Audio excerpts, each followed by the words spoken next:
It is my responsibility, I think, to bring us home, to send you home, and I'd like to do that by thinking about character in the terms that Mamie began us with: heart, mind, and will. When I say character, by the way, and Bo might say character or social emotional skills, or like some economists in his department, non-cognitive skills, or like some research reports say, 21st century skills, or others might call life skills or soft skills, I think I really do mean the same thing.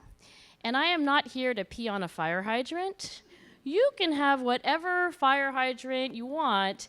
We can all get along. But I do want to defend the term character. It's very popular in some schools and very unpopular in others. I think it's a great word. And by the way, it has a better ring to it than social-emotional skills. It is Aristotelian, and it's also part of every religious, philosophical, and moral tradition there is. And it doesn't mean that opportunity doesn't matter, and doesn't mean that circumstances don't matter. It just means that there is a way of being in the world that is good for yourself and good for other people. And it is our responsibility as educators to help kids grow up in that way. When I say heart, mind, and will, when Mamie says heart, mind, and will, when Character Lab says heart, mind, what do we mean? Strengths of heart are interpersonal strengths. They help you give to and receive from others. At KIPP, it's be nice. But there are also strengths of mind. These are strengths that help you think, help you imagine, help you create. This sometimes, I think, is left off the list that a principal might make of the priorities for the school, almost because it's so obvious that a fish needs water. Of course, schools are about this. Finally, there are the strengths of will that I have spent much of my career as a scientist studying, strengths that help you achieve your goals. Now, I think for any character strength, whether it be a strength of heart like gratitude, or a strength of mind like intellectual humility, or a strength of will like grit, there has to be motivation. And this is how we began the summit, with David Brooks saying, I don't know how good we are at doing things we don't really want to do. I feel like it's all about motivation. And I very much agree with David Brooks that if you are going to encourage strengths of heart, mind, or will, you must begin with motivation.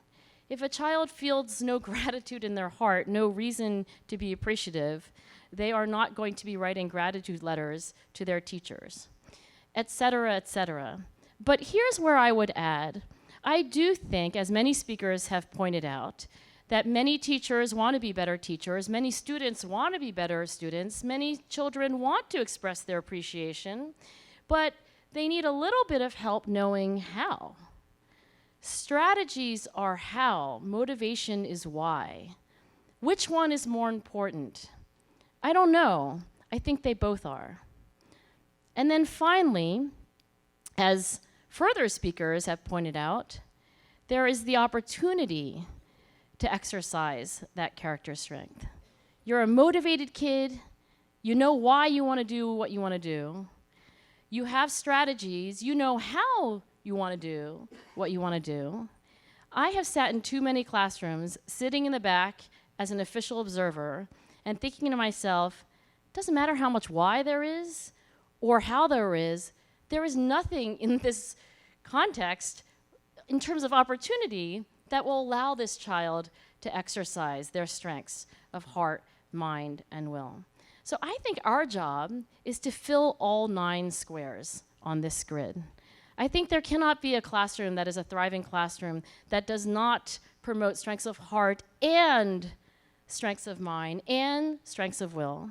And I think for each of those, you really got to go and ask yourself, is there a why? Is there a how? And are there opportunities? I want to spend my time telling you about one character strength in one family, one dimension, strengths of will, that I know a little bit about. And I want to talk in particular about some interventions that we've been working on that focus on motivation. Not because grit is more important than anything else, not because these other boxes don't matter, but it's a beginning. The first question I think a student asks when they are going down a path, and if it is a gritty path, it is a long and hard path towards something that they genuinely, authentically, intrinsically care about.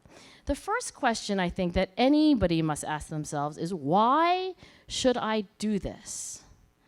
Why should I do this?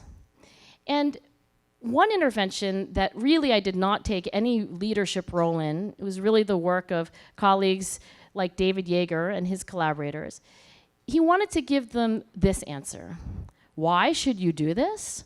Why should you work hard in school? Because this will help you make a difference in the world. And by the way, teenagers have that reputation of not caring about anything but themselves. It's wrong and it's right. There is a sense in which a teenager is a solipsistic, navel-gazing, self-absorbed creature. I know this because I have two. But there is another sense in which you will never find a more justice-oriented, loving, affectionate, other-centered human being in the world either. And so in this intervention, David Yeager was able to ask teenagers, what is it in the world that you would like to see different, better? What annoys you? What do you think is unfair? And teenagers filled their pages with things that ranged from their neighborhood, racism, the environment, the trash that they saw on the floor of the bathroom of the school where they attended. And then he asked them very simply, very gently, to map that feeling of, I want to make the world different in the following way, to the work they were doing in their school. This is an idea that I've also studied in adults. When I look at grit scores, the extent to which you describe yourself as passionate and persevering toward long-term goals, I find that the higher the grit score, the more likely you are to care about something in the world that you want to make different and better, to have a sense of purpose. There is an alternative approach, by the way, to motivation, and that is pleasure. Getting people to think about what's good for them, feeling good, creature comforts, etc. And I find in this very large sample of thousands of adults that pleasure and grit, unlike purpose and grit, pleasure and grit are totally unrelated. That's why you see the flat line there. It doesn't matter how high or low your pleasure score is, you're just as likely to have the same grit score. So if beyond the self-purpose is a motivation for grit, then what David Yeager and his colleagues found is that you can harness that motivation to help other people than yourself. Ask them the question, oh, what are you annoyed about, irritated about? What do you feel is unjust in the world? Link that to their daily work. And what he finds, importantly, is that even though students say it's still boring, they now have an answer for why should I want to do this? To help other people. Here's a second approach to increasing grit. It's another question that you have to ask when a student is driving you crazy. Why don't they want to do this? The student is asking themselves, why don't I want to do this? If a student is not doing their homework, not paying attention to you, not on task, why wouldn't they want to do this? I think there are a number of different answers to this question, but one of them is that it's frustrating trying to do the kind of work that Anders and Mr. Yam and Cedric were up here talking about. Anders likes to call this deliberate practice. In my house, when my kids were very young, we just called them hard things. In fact, we had a hard thing rule, which is that we all had to do hard things. And it was called the hard thing rule because I wanted them to know that there was no easy option. That to some extent, if you're going to try to do something better and better, the way Anders described true experts, that the heart of an expert is someone who's just never satisfied, they're always looking beyond the horizon, then that is not going to be an effortless, easy experience. That frustration is kind of built in, as a feature, not as a bug of learning. So we wanted to start with a question in this work that I'll describe. It was really led by a postdoc in my lab named Lauren Eskris-Winkler. She read Anders' work, and she came to the idea that if it's true, and we both believed that it was, that experts do this hard, very often frustrating work, day in, day out. Maybe they started with 15 minutes a day, but they learned to build up their capacity to do it a few hours a day.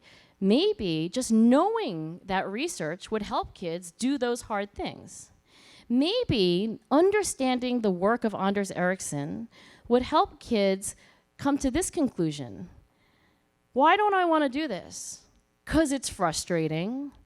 But feeling frustration is a part of learning. It doesn't mean I'm stupid.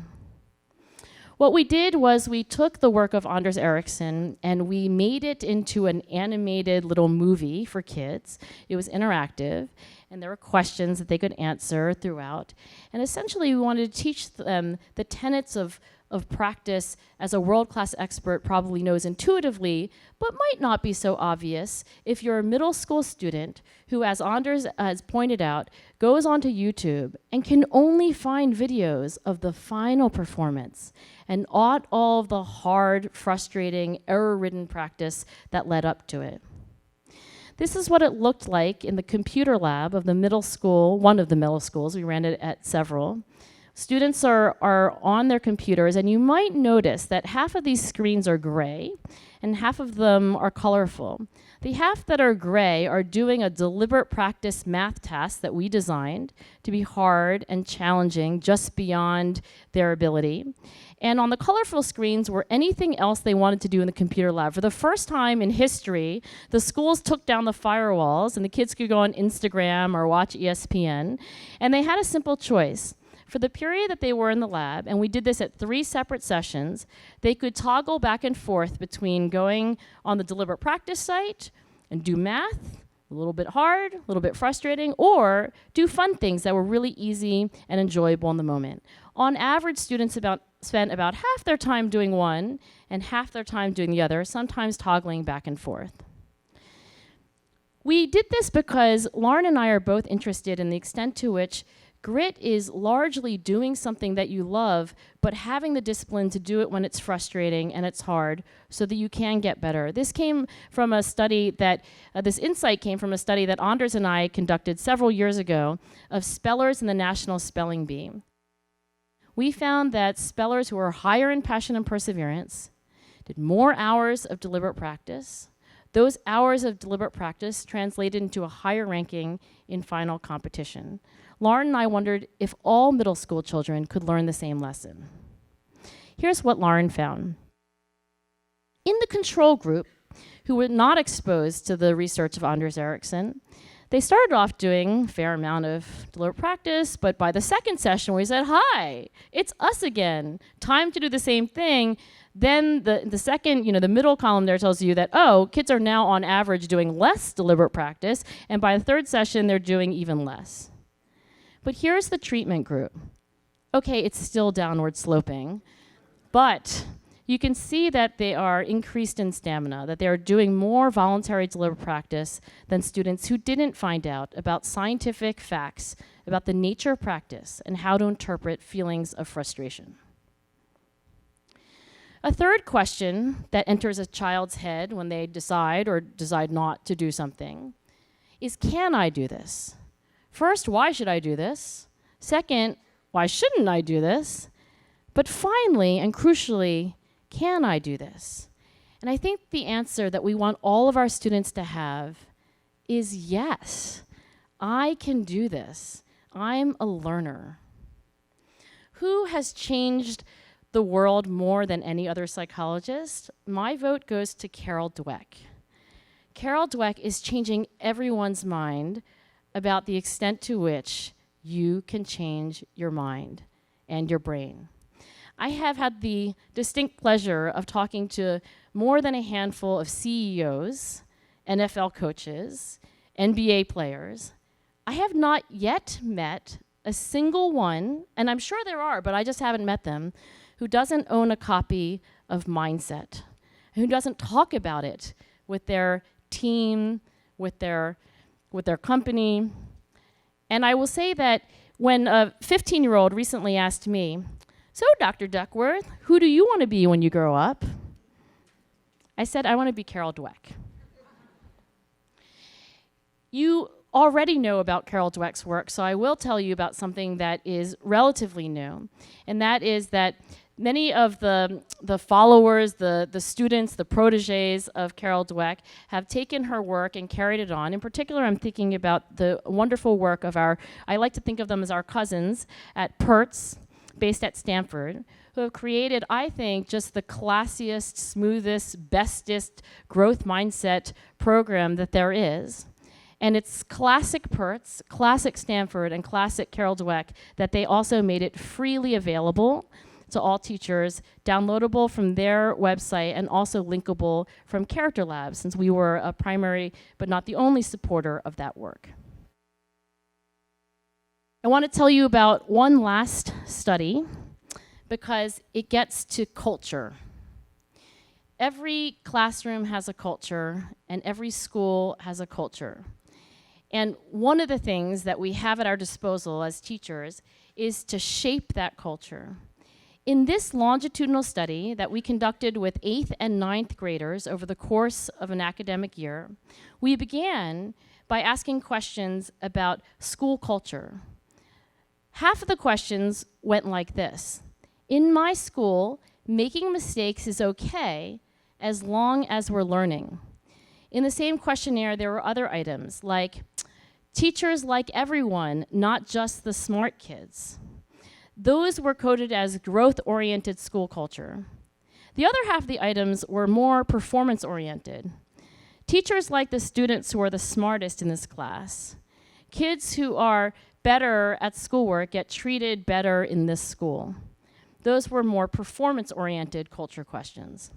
What we found is that at the beginning of the year, these differences in how children perceive their school culture led to increases in growth mindset over the course of that academic year, which then predicted increases in their GPA according to official school records. This, by the way, is work led by a former postdoc and now a professor, Annie Park, and is still yet unpublished, but I'm honored to share it with this community before anybody else.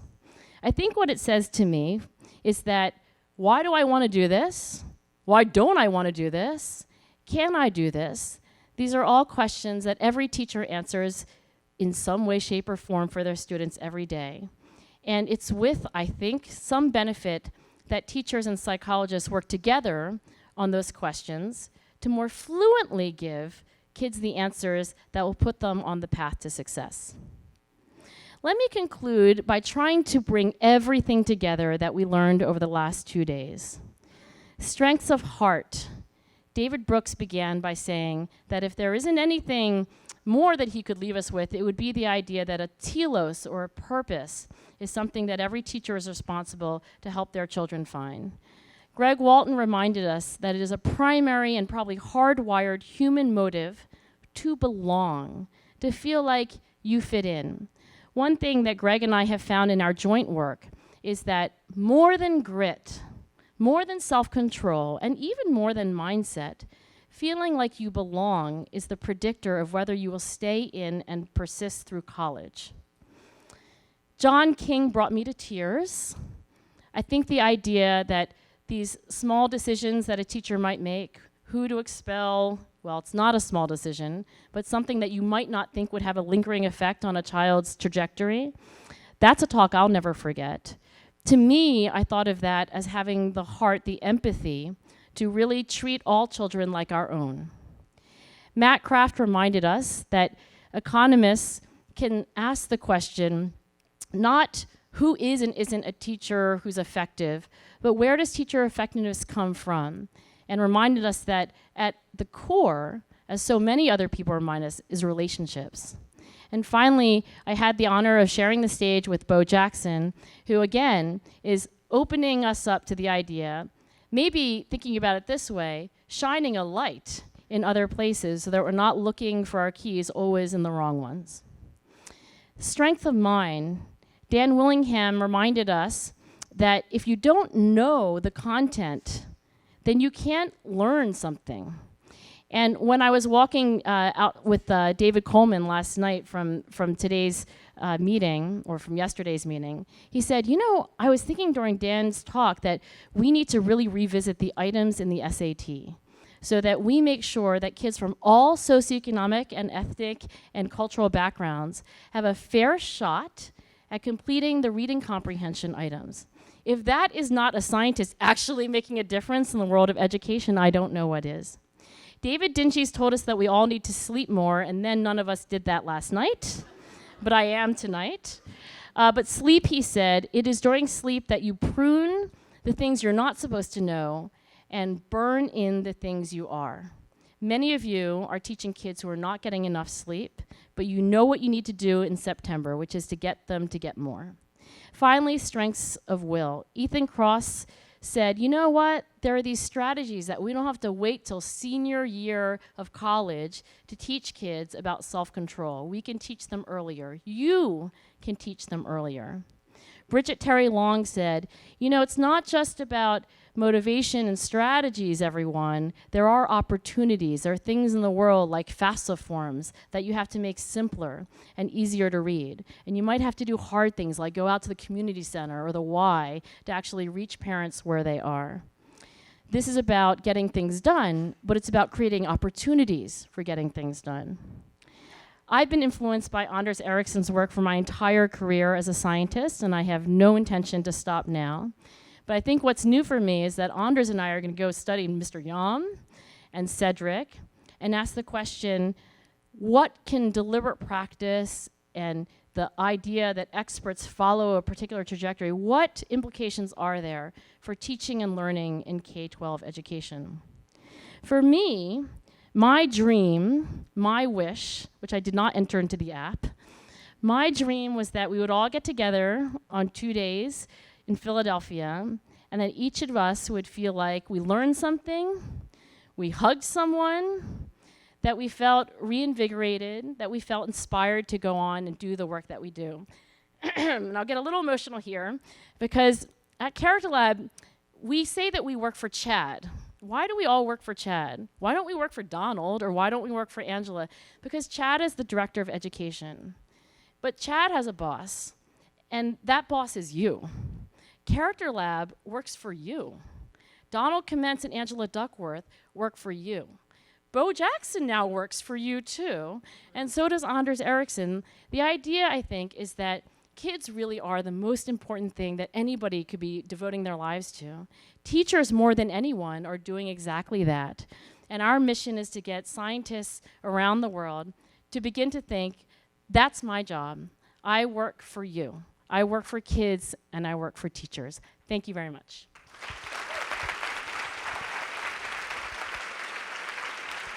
So Marty Seligman, your mentor, talks a lot about prospection and future-mindedness. So I'd like you to cast your mind out now. A year from now, what are you going to be most excited about to explain to this group, send out to this group, tell them about the work that you've been doing? Okay, so Marty Seligman is my mentor, and he does want us to say, well, if Marty were here, what he would say is that what makes human beings unique of all living creatures on the planet Earth is that we have the ability to forecast into the future and to imagine possible futures. Which is, by the way, what it was like being his PhD student. Like all the time, he would say, "What makes human beings unique?" I mean, he was very like Marty. Anyway, so I think he's right. If I try to forecast in the future, let me try to predict something that will happen. But really, it's because in the present moment, I feel like we don't have an answer. I don't know how to put all those things together, right? So motivation and strategies and opportunities, how do they all weave together? And in particular, when you come to a meeting in Philadelphia for 2 days, you leave inspired and having hugged people, but you leave with information. You leave with like Jeff Lee's handouts and your screenshot of the PowerPoint. But how do we turn that into experiences, right? Like kids don't learn from information as much as they learn from experiences. And relationships. And I guess I'm just wondering how we're going to go from where we are today in the future to a point where we're like, oh, we've got it all figured out. We know how motivation, strategies, and opportunity all go together, and how you go from information on a PowerPoint slide to real emotional experiences and relationships, and to do that at scale. So that's what I hope the future will. If you asked me, 10 years hence, that I would have something to say, because right now I can only see the problem. And can you, just to push you a bit on that, can you give us like a sort of foretaste of some things that you're going to experiment with this next year that you might think lead to that sense of sort of action or impact? Yeah, I mean, one of the things that I want to study is the idea that you could, so I'm going to tell you things that it's like I am so dissatisfied with my own work, so I'm like, oh, let me tell you about all the problems. I'll try to be articulate about something that we could do. I mean, when you look at Cedric and Mr. Yam, sorry about talking, so Mr. Yam and Cedric, and I think like, I want to scale that, right? Like I want to put them on the photocopier and just like press like copy over and over again. So I'm not really giving you a complete answer because I haven't yet figured out like this intervention, but I do think that we can help teachers and students connect better. And yeah, if I could figure out how to do that and study it in a random assignment experiment, but if we all agree in this room that love and relationships and connection are the foundation of everything, then I feel like then it becomes our duty as Character Lab and me as a scientist to figure out like, okay, how do I do that? How do I figure out what the active ingredients are? How do I make that happen in more places than, than one school and one high school in California? And some of that, I mean, I'm sort of repeating back what you're saying, that sort of closing the gap between researcher and teachers, like some of the comments you made about, you all basically directing in some ways the research. Is that the right way of? Yes, and okay, I have actually very specific. I was like, that was, forecasting, dreaming into the future. I'm going to figure out everything. Here's what's going to happen in 2017 and 18. This is what Character Lab's going to do. You all came here. Many of you came from very far to sit in this room, but we didn't do what I wanted to do, and we're going to try to do it next year, which is we want to give you what we're calling Character Lab playbooks.